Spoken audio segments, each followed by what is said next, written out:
Bismillahirrahmanirrahim. Al-Wahdat al-Thalitha, Chapter 3, Silahul Hayawan, ang weapon, sandata ng mga hayop, hayawan. Al-Kalimat al-Jadida, new words. Silahun, sandata, panglaban. Khalaqa yakhluqu, nilikha. Naba, pangil. Khurtum, lilfil, ilong ng elepante. Qarn, lilhayawan, sungay para sa mga hayop. Tara yatiru, lumilipad. Najah, yanju, nakaligtas, nakasurvive. An-namla, ano ba ito yung langgam. Aulad, mga anak. Al-hamam ay kalapate, ibon. Al-mustalahat al-jadida, new terminology. Asma'un, mga pangalan. Pinnahu, af'alun, pinnahu. Ito ginagamit sa nahu. Yung af'al ay mga verb. lam yakhluqillahu hayawanan bighayri silahin liddifa'i an nafsihi.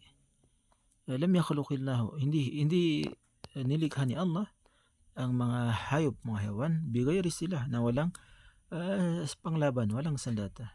Liddifa'i an nafsi, para iligtas. Liddifa'i an nafsi, ang kanyang liddifa'i, iligtas ang kanyang sarili. Faqad khalaqa Allahu likulli hayawanin silahan yunasibuhu.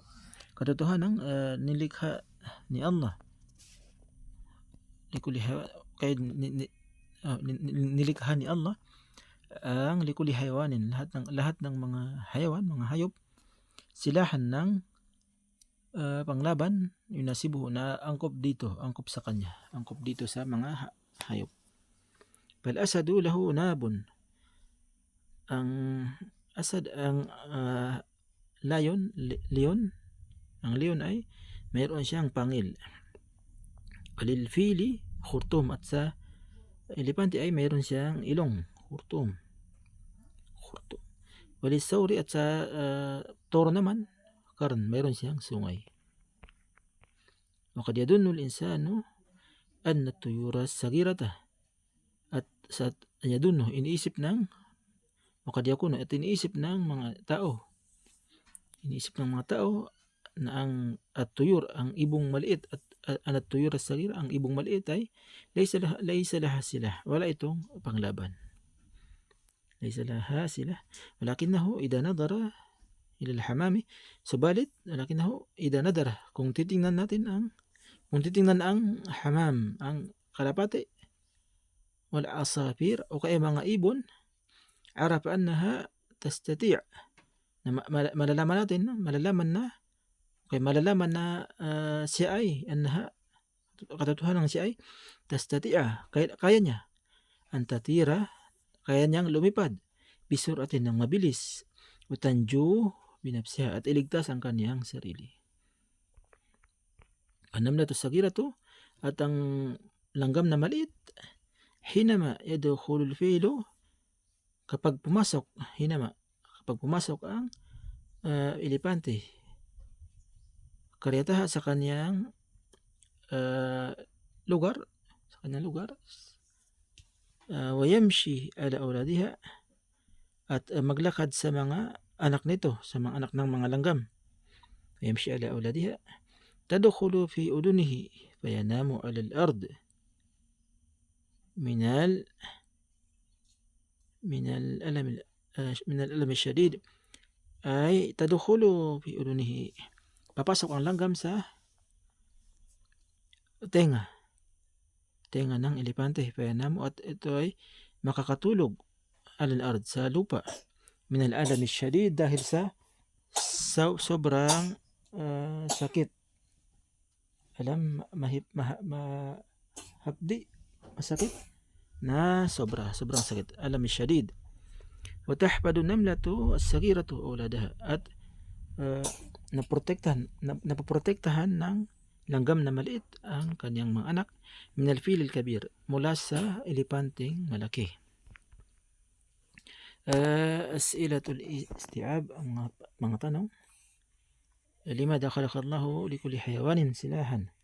Bakit nilagyan? Bakit nilagyan? Okay, bakit nilikha ni Allah ang bawat hayop ng may panglaban sila? Masilahul fil, ano ang panglaban ng elepante? Masilahul asafir, ano ang panglaban ng mga ibon? Mada taf'alu namlatu hinama yamshi al-filu ala uladiha? Ano ang ginagawa ng langgam tuwing naglalakad ang elepante sa kaniyang mga anak? Anwa'ul harf, uri ng mga harp. Ito ay sa nahwu. Harp ay letra, uri ng mga harp. Al-jumla, sentence. Al-harp naw'uhu, at ang uri nito. Sabi niya, lam yakhluqillahu hayawanan bighayri sila. Yung lam, yan ay harp. Yung nakalagay, harp siya. Naw'uhu, ang kanyang uri ay khasun bil fi'l.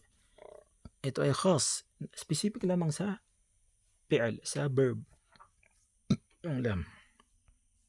Pangalawa, faqad khalaqallahu likulli hayawanin silahan. Ang harap dyan ay yung qad. Qad, khasan bil fi'l, na ginagamit din sa fi'l, sa verb. Lidifa'in nafsihi, an ay harp din siya, harp. Khasun bil ism, na ito ay ginagamit lang sa ism. Yamshi ala awladiha, yung ala ay harp. Khasun bil ism, ginagamit sa ism. Pal asadu lahu nabun. Al-fa yadkhulu al-ism. Itong fa ay harp na pumapasok sa ism. Payanamu al-ard al-fa'u, ganun din, yadkhulu al-fi'l. Yung pala, yung payanamu dito, yung pa dito ay pumasok sa fi'l. Yung pa ay pwede pumasok sa ism, pwede pumasok sa fi'l. Okay, al-bahs ang pag-research. Awalan, bil jumlatil ula, sa unang sentence daw ay dakhala al-harfu lam, masok ang harf na lam ala al-fi'l, sa verb na o sa fi'l na yakhluqu. Bil jumlati thaniya, sa second jumla, dakhala al-harfu qad, masok ang qad sa fi'l na khalaqa. Wala yumkinu an yadkhul al-harfa lam, hindi pwedeng pumasok ang harf na lam ala al-ism, sa ism. Kama la yumkinu an yadkhul al-harfa qad ala al-ism. Ganun din na hindi pwedeng pumasok ang harf na qad sa ism. Baka specific lang ito. Fa kullun min al-harfi lam mal harfi qad khasun bid-dukhuli ala al-af'al. At yung pa kullun, yung lahat ng harf na lam at saka qad ay specific lang. Khasun, na pumapasok bidukhuli ala al-af'al, pumapasok sa af'al, sa mga verb, fi'l. Bil jumlati salisa, sa third sentence daw ay dakhala al-harfu an, masok ang harf na an sa ala al-ism, sa ism. Nafs, sa ism na nafs, an-nafs. Fil jumlati rabi'ah, sa fourth sentence ay dakhala al-harfu ala, pumasok ang harf na ala al-ism, sa ism na awlad. Wala yumkinu an yadkhul al-harfu an aw al-harfu ala al-fi'l. Hindi raw pwedeng pumasok ang an at saka ala sa fi'l. Fakulun min al-harfi an wa harfi ala. At yung lahat daw na harf na an at saka ala, khasun ay specific sa bidukhuli ala al-asma, specific na pumapasok sa al-asma, sa ism. Bil jumlatil khamisa, dakhala al-harfu al-fa'u ala al-ism al-asad. Sa fifth sentence ay pumasok ang harf na pa sa ism na al-asad. Bil jumlatil sadisati, sa sixth sentence naman ay dakhala al-fa'u, pumasok ang pa ala al-fi'l, yanam, pumasok ang pa sa harf na pa sa fi'l na yanamu. فالفاء حرف يجوز أن يدخل على الاسم كما يجوز أن يدخل على الفعل. Ang harf daw, harf na pa ay pwede, يجوز أن يدخل pwedeng pumasok sa ism, alal ism. Kama, at ganun din na, yajuzu. Pwede din siyang pumasok sa, ad-dukhul alal fi'l. Pwede din siyang pumasok sa fi'l. Na qaida, ang rules ay al-harfu salasatu anwa'in. Ang harf daw ay tatlong uri. Tatlong uri ang harf. Nau'n yadkhulu alal fi'l faqat. Uri na pumapasok lang sa fi'l. Faqat. Lang, mapasok lang. Mislo, gaya ng lam, maqad, wa an, walan, wa kay. Gaya daw ng lam, qad, an, lan, kay. Sa fi'il lang sila pumapasok. Ba, naw'un yadkhulu alal ism. Faqat. Pumapasok lang sa ism. Mislo, gaya ng ala, gaya ng an, wa ala, wa fi, wal ba'u, wal kapu. Jim, naw'un yadkhulu alal ismi, wal fi'li.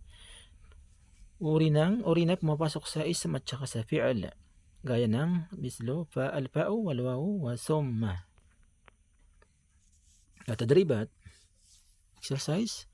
Ikra'il surataini al-atiyatayn. Basahin ang dalawang sura na sumusunod. Sumastakhrij minhum al-huruf al-khassata bidukhuli al-asma. Pagkatapos ay kunin mo mula doon sa dalawang sura ang harf na specific sa specific na mapasok sa al-asma. Huruf al-khassata bidukhuli al-af'al. At ang huruf na specific na pumapasok sa af'al. Wal huruf allati tadkhulu al-asma'i wal af'al. At ang harf daw na pwedeng pumasok sa ism at saka sa af'al. Sa asma at saka sa af'al. Bismillahirrahmanirrahim. Qul huwallahu ahad, Allahus samad, lam yalid wa lam yulad wa lam yakul lahu kufuwan ahad. Yan, kukuha ka daw. Bismillahirrahmanirrahim. Ara'aita alladhi yukadibu bid-din, fadhalika alladhi yad'u al-yatim wa la yahuddu ala ta'amil miskin, fawailul lil musallin alladhina hum an salatihim sahun alladhina hum yura'una wa yamna'una al-ma'un. Yan, kukuha ka lang diyan sa mga sura, sa dalawang sura na yan ng harf na pumapasok sa fi'il, pumapasok sa ism.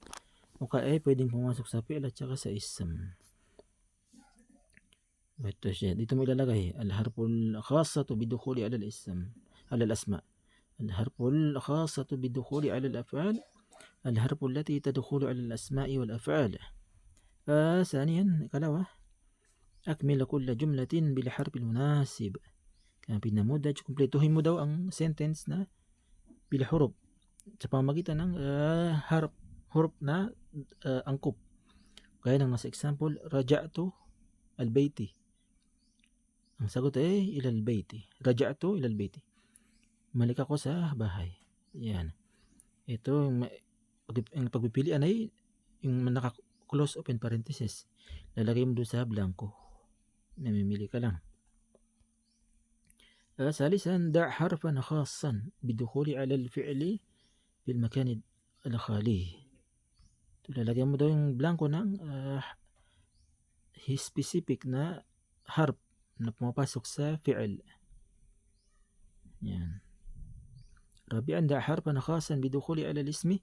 Ito naman yung pumapasok sa ism. Kung naalala nyo yung mga harf na pumapasok sa fi'il, tsaka yung mga harf na pumapasok sa ism, dito naman yun. Khamisan, da harfan munasiban fil makan al-khali. Ito naman ay ikaw na ang magano nito.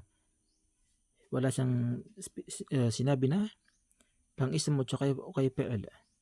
Basta lagyan mo lang yung blanco, da harfan munasiban. Lagyan mo ng harf na angkop. Fil makan al-khali, sa lugar na walang laman, yung blanco, khali. Ikhtibar. Ito ay exam.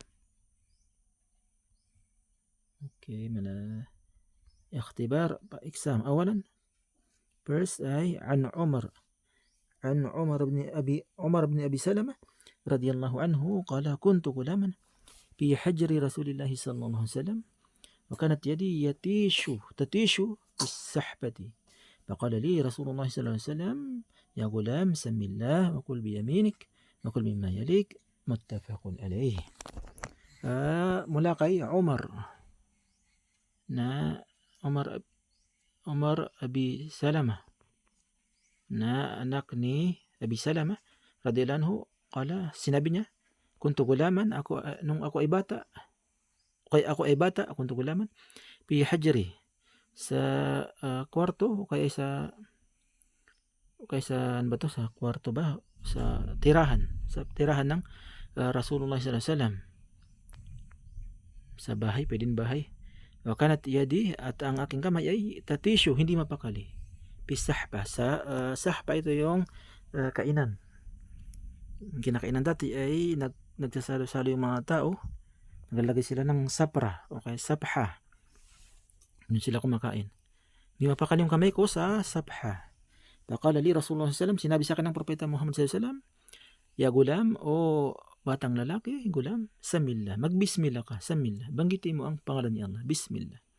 Wakul biyaminik, at kumain ka gamit ang iyong kanang kamay. Wakul mimma yalik, at kumain ka doon sa malapit sa iyo." Muttafaqun alay, ito ay napagsang-ayunan. Kumain ka doon sa malapit sa iyo, ito yung adab ng pagkain, na ang pagkain ay, ang kakainin mo ay yung malapit sa iyo pag kayo ay salo-salong kumakain. Hindi pwedeng, huwag kang basta-basta kumakain doon sa malapit doon sa mga katabi mo. Kailangan ang kakainin mo yung malapit sa iyo. Yun ang adab ng pagkain. Number 1, kayfa kana al-gulam ya'kul. Paano daw kumakain yung batang lalaki? Manil gulam, sino daw yung batang lalaki? Bimada amar Rasul alaihi salam ya al-gulam. Ano daw ang sinabi, kaya inutos ng Propeta Muhammad sallallahu alaihi wasallam sa batang lalaki? Ikra ila hadis as-sabiq. Basahin mo ang hadis na binasa natin kanina, as-sabiq. Sumastakhrij minhu. Pagkatapos ay kunin mo ito mula doon. Samaniyata harufin. Walong mga harf. Salasat af'alin. Kukuha ka doon. Walong mga harf. Ayan yung mga pinag-aralan natin, mga harf. Yung mga lam, yung qad'an. Salasat af'alin. Tatlong mga fi'al na madi. Yung past tense. Tatlong past tense. Salasat af'ali amrin. Tatlong mga fi'al af'al na pang-utos. Fi'al amrin. Pang-apat yung fi'alaini mudari'ain. Dalawang fi'lul mudari', yung dalawang present tense. Arba'at asma'in, at apat na asma', mga ism. Saniyan, hati mudari' al-af'al al-atiya fi jumlatin mufida. Bigay mo daw ang mga fi'lul mudari' nito, itong mga sumusunod, at lagyan mo gamitin mo sa sentence, sa jumla. Najah, khalaqa, iltahaqa, ballaga, ra'a, rabba. ثالثا أكمل بالفعل أمر. يا عبد الرحمن البيت. اذهب إلى البيت بسرعة. lalagyan mo din blanco ng fi'l amr. Yan, fi'l amr. Assalamu alaikum warahmatullahi wabarakatuh.